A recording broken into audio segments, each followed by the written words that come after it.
다 함께 사도신경 하심으로 2023년 8월 31일 목요일 온라인 아침 기도회 하나님께 올려드리겠습니다. 전능하사 천지를 만드신 하나님 아버지를 내가 믿사오며 그 외아들 우리 주 예수 그리스도를 믿사오니 이는 성령으로 잉태하사 동정녀 마리아에게 나시고 본디오 빌라도에게 고난을 받으사 십자가에 못 박혀 죽으시고 장사한 지 사흘 만에 죽은 자 가운데서 다시 살아나시며 하늘에 오르사 전능하신 하나님 우편에 앉아 계시다가 저리로서 산자와 죽은 자를 심판하러 오시리라. 성령을 믿사오며 거룩한 공회와 성도가 서로 교통하는 것과 죄를 사하여 주시는 것과 몸이 다시 사는 것과 영원히 사는 것을 믿사옵나이다. 아멘. 찬송가 401장 찬송하시겠습니다.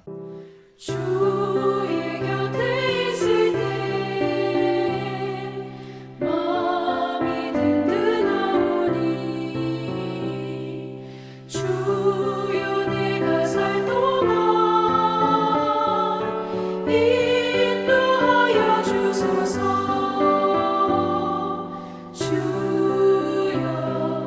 주여 나를 인도하소서. 마른 세상 살 동안 주여 인도하소서. 비난처인 예수여 세상 물결어갈 때 크신 은혜 베푸사 나를 숨겨주소서.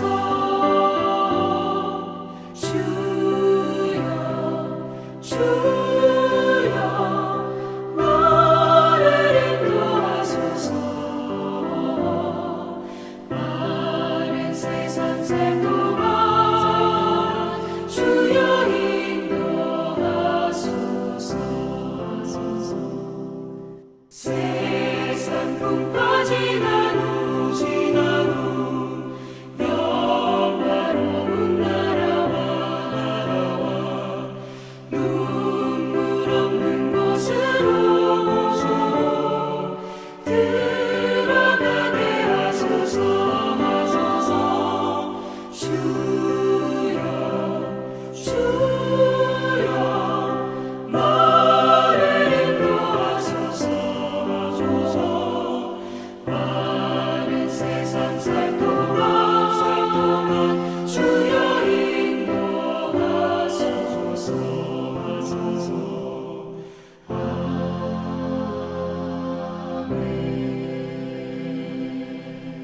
하나님 아버지 감사합니다. 오늘도 또 새로운 날 복된 날을 저희들이 허락하시고 오늘 하루도 말씀을 통해서 선한 길로 인도하시려고 하나님이 아침부터 저희들을 불러주심을 감사합니다. 주님 부르심에 순종함으로 나와 하나님 오늘로 주님이 베푸시는 영의 양식을 받기를 원합니다. 주님께로 베푸시는 영의 양식을 통해서 선한 목자 되신 주님께서 양떼들인 저희들이 어떤 길로 가기를 원하시는지 바르게 알게 하시고 주님께서 이끄신 대로만 순종하며 나감으로 말미암아 하나님 오늘도 주님이 비하신 푸른 초장과 실만한 물가의 축복을 풍성히 누리며 하나님께 영광 돌리는 복된 하루가 되게 하여 주옵소서. 감사드리오며 우리 주 예수 그리스도의 이름으로 기도드리옵나이다. 아멘. 자, 하나님이 이 시간에 주시는 말씀은 구약성경 예레미야 13장 1절부터 11절까지 말씀 보겠습니다. 자, 화면을 보시면서 예레미야 13장 1절부터 함께 합독하시겠습니다. 여호와께서 이와 같이 내게 이르시되 너는 가서 뱃띠를 사서 내 허리에 띠고 물에 적시지 말라 하시기로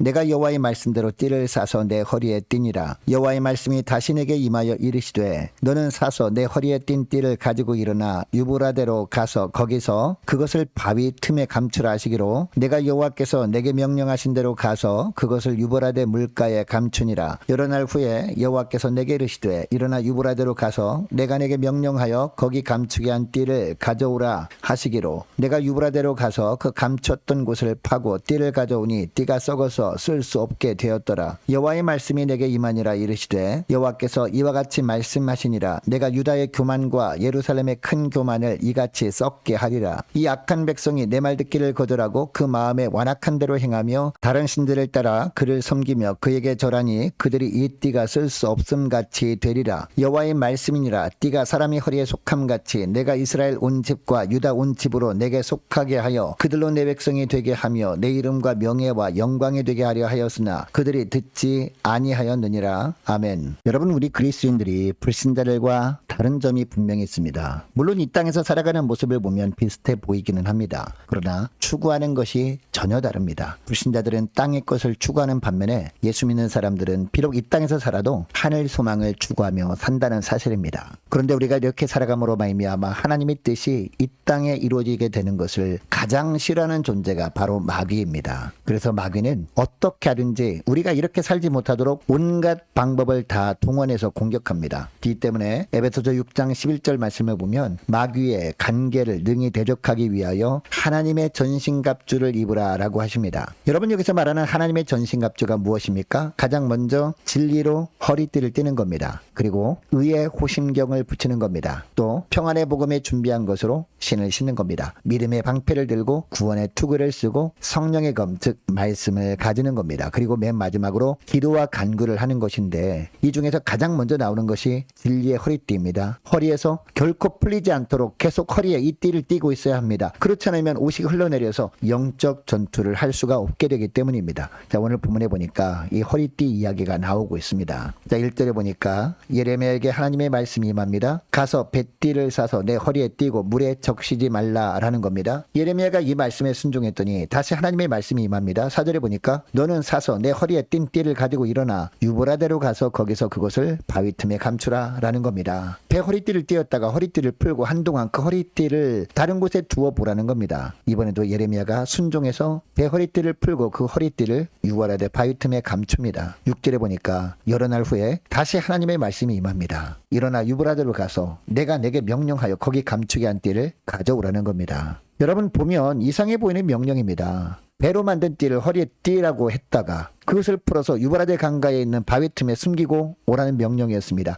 도대체 이해가 되지 않는 말씀처럼 보였지만 예레미야는 순종합니다. 그런데 그것을 또 가지고 오라고 하십니다. 이렇게 가지고 오라고 할 거면 왜 배로 만든 허리띠를 유브라데까지 가서 숨기라고 했는지 쉽게 납득이 가지 않았을 겁니다. 왜냐하면 유브라데가 보통 먼 곳이 아니었기 때문입니다. 여러분, 하나님께서 왜 이처럼 예레미야에게 이해할 수 없는 명령을 하신 것일까요? 배로 만든 허리띠를 허리에 띄었다가 잠시만 풀어서 다른 곳에 두어도 어떻게 되는지 보여주시려고 한 것이었습니다. 여러분, 예레미야가 이번에도 순종합니다. 7절에 보니까 예레미야가 순종해서 가서 그 배 허리띠를 가지고 와서 보았더니 어떻게 되었습니까? 그 배 허리띠가 썩어서 쓸 수 없게 되었더라 라고 하고 있습니다. 여러분, 예레미야가 하나님의 말씀에 따라 배 허리띠를 유브라데 바위 틈에 얼마 동안 숨겼을까요? 6절 상반절을 보니까요, 여러 날 후에 라는 구절이 나오는데 여러 날이라는 것을 보면 길어야 일주일 이내입니다. 그러니까 그렇게 오래 두지 않았다는 겁니다. 그런데도 배 허리띠가 다 썩어서 사용하지 못할 정도가 되고 말았던 겁니다. 자, 11절 말씀해 보면 하나님께서 예레미야에게 배 허리띠를 띠게 하셨던 의미를 설명해 주십니다. 자, 11절 말씀을 보시기 바랍니다. 여호와의 말씀이니라. 띠가 사람의 허리에 속함같이 내가 이스라엘 온 집과 유다 온 집으로 내게 속하게 하여 그들로 내 백성이 되게 하며 내 이름과 명예와 영광이 되게 하려 하였으나 그들이 듣지 아니하였느니라 라고 하십니다. 여러분, 이 말씀이 어떤 뜻입니까? 허리띠는 사람이 허리에 띠므로 그 사람에게 속하게 됩니다. 이처럼 이스라엘이 하나님과 연합되어 있게 함으로 하나님께 속한 백성이 되게 하려고 했다는 겁니다. 그래서 이스라엘 백성들을 통해서 하나님 이름이 빛나게 해서 하나님이 명예롭게 되고 영광이 되게 하려고 했다는 겁니다. 즉 제사장 나라로서 축복을 누리게 하려고 했다는 겁니다. 그런데 이스라엘 백성들이 하나님을 멀리함으로 세상의 유혹에 속절없이 넘어가고 말았다는 겁니다. 그 결과가 10절에 나오는데요. 10절에 보니까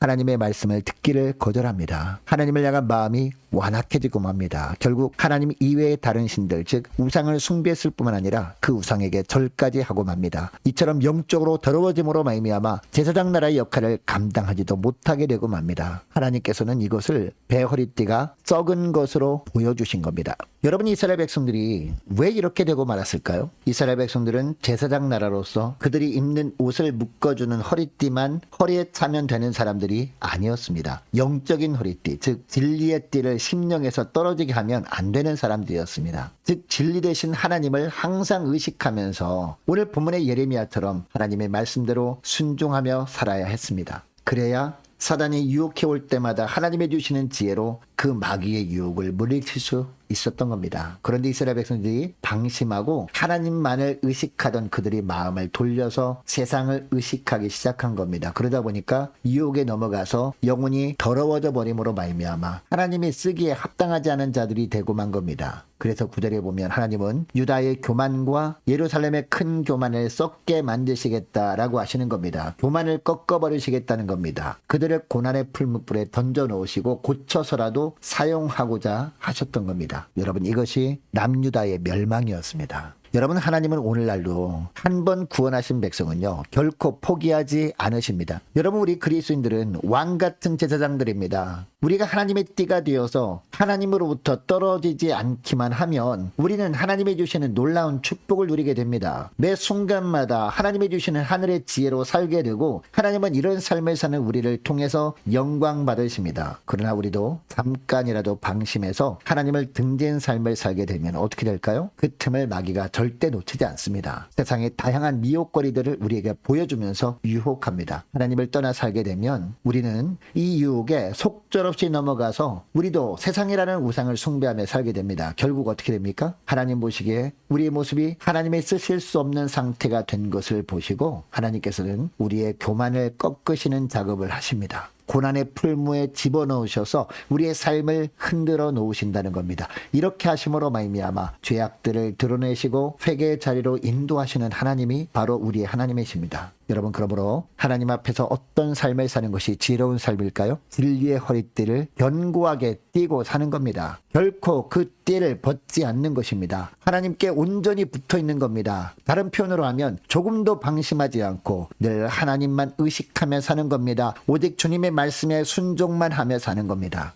여러분, 이것을 기억하시고 오늘 기도할 때 이렇게 기도했으면 좋겠습니다. 하나님, 주님을 떠나면 우리는 여지없이 사단의 유혹에 넘어갈 수밖에 없는 연약한 자들임을 고백합니다. 철저하게 하나님께 붙어있는 삶을 살아갈 수 있도록 축복하여 주옵소서. 모든 상황 속에서 조금도 방심하지 않고 철저하게 하나님만 의식하며 살길 원하오니 왕같은 제사장으로서 오직 하나님의 말씀 중심의 삶을 살아가며 하나님 보시기에 바른 삶을 살아감으로 말미암아 주님이 주시는 풍성한 영적인 축복을 누리며 살게 하옵소서. 간절히 기도하는 이 새벽 될 수 있기를 원합니다. 자, 계속해서 기도하길 원하는 것은요, 모교 전도단을 위해서 함께 기도하길 원하고 주님 주신 사명 잘 감당하는 교회 되게 하옵소서. 간절히 기도하길 원합니다. 후반기 사역을 위해서 함께 기도하길 원하고 모든 공예배가 속히 회복되게 하옵소서. 간절히 기도하길 원합니다. 유초등부 중고등부 청년부를 위해서 남녀 전도회와 각 구역을 위해서 함께 기도하길 원하고 또 많은 환우들이 있습니다. 환우들 위해서 기도해 주시기 바랍니다. 군 복무 중인 유호성 형제를 위해서 함께 기도하길 원하고 또 취업을 앞둔 우리 청년들 과 해외 나가 있는 이시은 형제를 위해서 성사님들 가정들을 위해서 나라와 민족을 위해서 우리 교회의 앞날을 위해서 저와 여러분이 가지고 나온 기도 제목을 놓고 우리 함께 기도하기를 원합니다. 기도하겠습니다.